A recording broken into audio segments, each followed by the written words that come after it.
Oi, gente, tudo bom? Aqui é Glaucia Lorena e esse é o meu canal A Empolgada. Eu quero já desde o início pedir para vocês curtirem, compartilharem, ligarem o sininho, comentarem, me marcar nas redes sociais de vocês.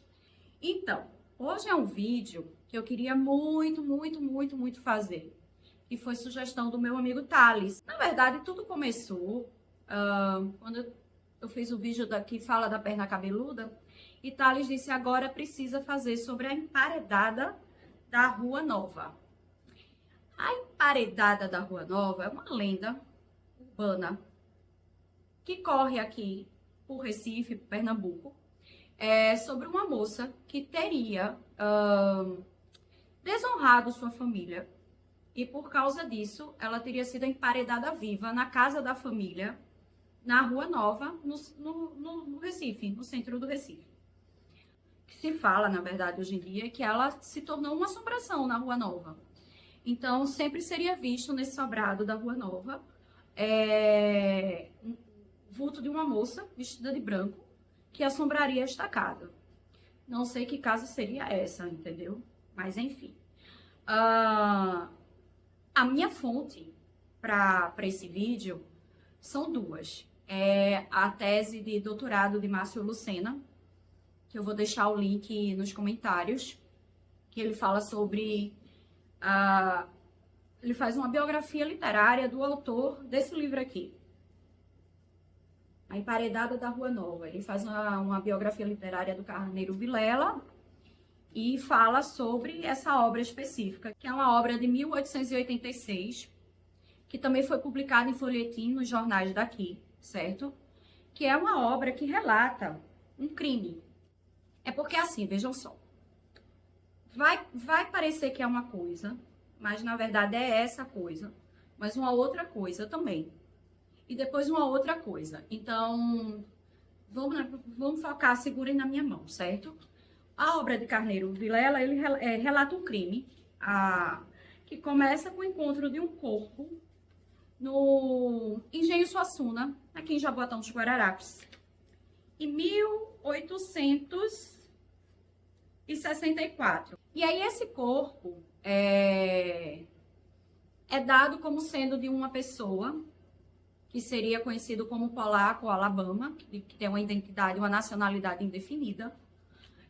Mas o narrador do livro do Carneiro Vilela, ele conheceu uma mulher que era uma escravizada aqui em Recife e que foi liberta, foi vendida no Rio de Janeiro e conseguiu a sua liberdade. E ela contou a história real. A história real, ela é super nuançada.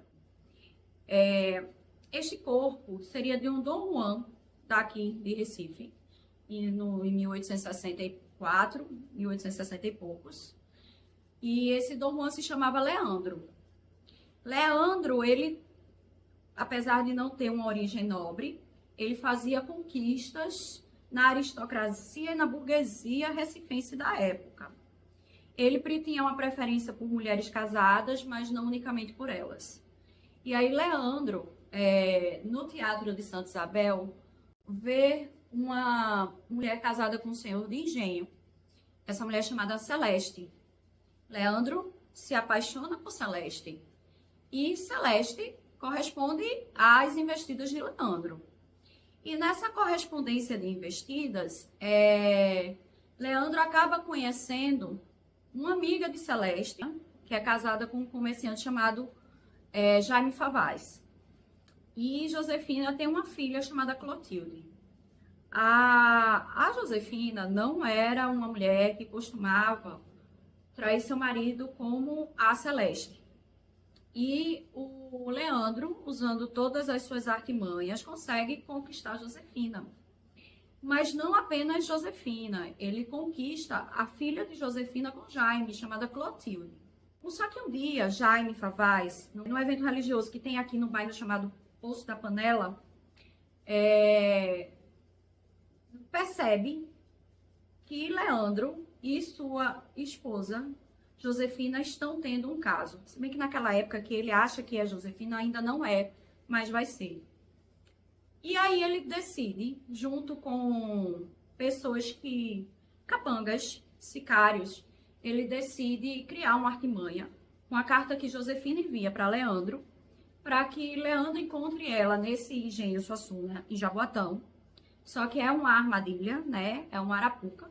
E Leandro é emboscado por Jaime e por esses dois caras que ele contrata.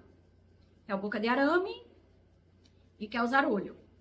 São esses os nomes mesmo, tá? Aí esses três matam Leandro. Só que o plano é super bem bolado, tá? Eles pegam e contratam esse Alabama, barra polaco, barra Oscar, para fazer uma troca de identidade. E aí o Jaime dá dinheiro para esse cara embarcar pro sul do Brasil, pro Rio Grande do Sul, com o nome de Leandro. E o corpo de Leandro receberia a identidade do Alabama, barra polaco, barra Oscar. A priori dá tudo certo, o problema é que no bolso do Leandro, do cadáver de Leandro, fica a carta que Josefina escreveu. E essa carta é encontrada por todos os delegados da província de Pernambuco, vamos chamar assim, e chega no pai de Josefina, que é um grande comerciante rico, tio de Jaime, que é o marido de Josefina, desse jeito. E aí, o comendador Antônio Braga fica revoltado, se sentindo desonrado. É um caos. Só que tem um elemento que estava escondido nessa história, que é Clotilde, a filha de Josefina e Jaime, que também se envolveu com Leandro e que está grávida de Leandro. Quando acontecem várias coisas e o comendador acaba morrendo de desgosto, né, de tristeza, de aperreio, de estresse. Ele tenta ainda proteger a neta Clotilde, a filha da sanha furiosa e revoltada do Jaime. E veja, se hoje em dia mulheres são mortas por terem desonrado a sua família, imagine 1864, né? E aí, quando o comendador morre, Josefina acaba descobrindo que a filha está grávida do seu amante, Leandro, que também morreu, e acaba enlouquecendo. Josefina enlouquece. E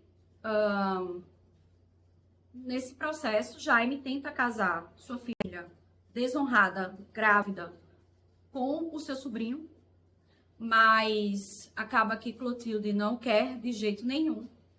E no processo de sanha furiosa, assassina, terrível, o pai quase esgana Clotilde até a morte, mas decide fazer pior. Ele decide, numa madrugada, contratar um pedreiro para emparedar Clotilde viva, né, nesse sobrado deles na Rua Nova. E aí, Clotilde é emparedada viva. Essa sequência, nesse capítulo, no emparedamento de Clotilde, é uma coisa horrorosa, é terrível, é doloroso, tá? É tristíssimo de ler. E aí, o Jaime acaba passando grande parte dos seus bens para esse sobrinho, vai para a Europa, deixa a mulher Josefina internada no manicômio e vai gastar o dinheiro. Quando ele volta para Pernambuco, o sobrinho já pegou grande parte do que era dele e já gastou também. E termina assim o livro. Com relação a Celeste, que foi a primeira amante, Carneiro Vilela fica de contar essa história em um outro livro. E aí eu vou catar esse outro livro, se ele existir, eu juro que eu leio e conto para vocês. Essa é a história da emparedada da Rua Nova. Ela era filha de Jaime e de Josefina. Josefina foi amante de Leandro e ela foi amante do amante da mãe. O Leandro sabia, a Josefina não sabia. O pai, revoltado, ele empareda a filha viva e vai-se embora para a Europa. Mas antes mata o Leandro, né? O amante da mulher e o amante da filha. A história em si já é terrível, né? E aí, essa história, que é a lenda da emparedada da Rua Nova, no sentido de assombração. Eu contando para vocês, vocês lendo o livro, parece um true crime, né? Parece que eu tô contando uma história de feminicídio. Eu tô contando uma história de feminicídio. É uma história de feminicídio. feminicídio. Parece um true crime. A questão, e aí é que eu digo que parece ser uma coisa, mas é outra, que é uma outra coisa, é que não há provas de que seja um true crime. Eu não acho que seja um true crime, eu não acho que é um crime real, eu não acho que é algo que aconteceu. Eu acho que coisas assim aconteciam, mas eu acho que esse caso específico da Clotilde Favaz emparedada numa casa da Rua Nova não aconteceu, entendeu? Não é um true crime nesse sentido, é uma história de um feminicídio, com certeza. Só que aí vem um outro pulo do gato. O livro do Carneiro Vilela, ele não foi feito só para contar o crime. O crime é o mote para ele fazer uma análise profunda da sociedade pernambucana de 1800 e pouco. E veja, ele escrevendo, parece quando eu estou conversando com duas amigas, que eu não digo o nome delas nem sobre tortura, e ele não perdoa ninguém. Ele faz críticas severas à polícia, aos delegados, à investigação. Ele faz críticas severas aos aristocratas, aos burgueses, à Igreja Católica. Ele faz críticas severas às pessoas mais pobres da sociedade, às pessoas ricas. Ele não perdoa ninguém. O que o Carneiro Vilela mostra é que naquela sociedade pernambucana de 1864, as pessoas, para ascenderem socialmente e financeiramente, eram capazes de tudo e qualquer coisa. E ele mostra, por A mais B, que a única diferença entre, sei lá, o Zarolho e o Boca de Arame e o Jaime Favaz é o dinheiro que o Jaime Favaz tinha. Ele mostra que, moralmente, não há diferença entre quem tem dinheiro e quem não tem dinheiro na sociedade pernambucana dos 1800 e tanto, certo, gente? As outras elucubrações são individuais. Então, a crítica, o livro, ele é delicioso de se ler, porque ele é uma crítica social. Ele usa o mote de um crime para fazer uma crítica social e para mostrar que, para conseguir o que quer, tanto quem não tem dinheiro quanto quem tem, vai fazer o que for preciso. E ele mostra mais. Ele mostra que o dinheiro não necessariamente está vinculado a valores morais massa, valores éticos massa, bons, de coletivo. Nem a igreja escapa. Aliás, ele era ferrenho crítico da igreja católica e do que ela significava naquela sociedade daquela época, tá? Então, o livro, ele é isso que eu digo, ele parece ser uma coisa, mas ele é uma outra coisa. E o jeito que ele escreveu foi tão massa, tão bom, que criou-se o mito da assombração da emparedada da Rua Nova. Vai passar por aqui um videozinho eu passei pela Rua Nova recentemente. Semana passada eu tô gravando no 30 de novembro de 2025. Na semana passada eu passei pela Rua Nova. A Rua Nova, ela hoje em dia, ela é só de comércio, basicamente. Tem uma igreja, eu acho que nem aparece no vídeo, mas ela é toda de comércio. Ela continua sendo uma rua importante aqui. Mas o jeito que o Carneiro Vilela escreveu foi tão, assim, realista da sociedade da época, com seus valores, com a sua falta de valores, com sua ambição desmedida, descontrolada, acima de tudo e de todos, que é tão realista que, de fato, há o mito da assombração da emparedada da Rua Nova. Eu li esse livro achando que era um livro de true crime. E eu fui lendo, mas fui pesquisar. Não existem, não foram encontradas emparedadas na Rua Nova. Sabe? E a rua foi toda mudada nos últimos 150 anos. Ela foi toda mudada. Então, é fascinante começar pela dica de um amigo para falar de uma assombração que caio nesse livro, que é uma das melhores coisas que eu li esse ano, e é da editora CEP. A gente conhece aqui em Pernambuco a CEP pela ser a editora do Diário Oficial do Estado de Pernambuco, tá? Caí numa história que tem sim recorte de gênero, que tem sim recorte de classe social, de poder aquisitivo, que tem sim, que faz uma análise profunda da sociedade pernambucana em 1864, que explica muitas coisas de 2025, pra caramba,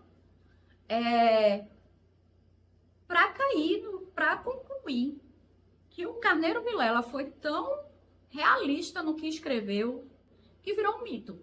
Eu tô passada, impactada e fascinada. E eu gostaria de ler mais coisas do Carneiro Vilela. É que, de fato, se sabe pouco sobre a vida dele, tanto que a tese do professor Márcio é uma tese que é uma biografia literária, sabe pouco sobre a vida dele.